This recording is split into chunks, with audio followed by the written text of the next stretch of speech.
Hello everyone, this is Emmanuel from MuxLab. We are here at ISE 2025 and today I'm going to present to you our new 3.2 extender for USB. This one comes as a Wallplate and it gives the possibility to have connected up to two hubs, one utilizing USB 3.2 and the other also USB 3.2 but in a USB-C format.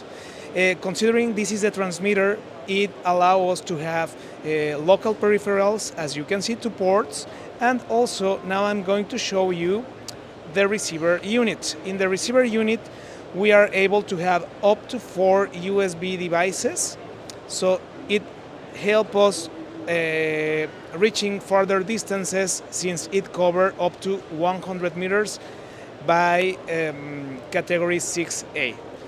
So with all these possibilities of USB 3.2, we will be able to cover further distances and also collaborate in an easy way like a hub unit. Thank you very much, and don't forget to visit MuxLab at www.muxlab.com. Thank you very much.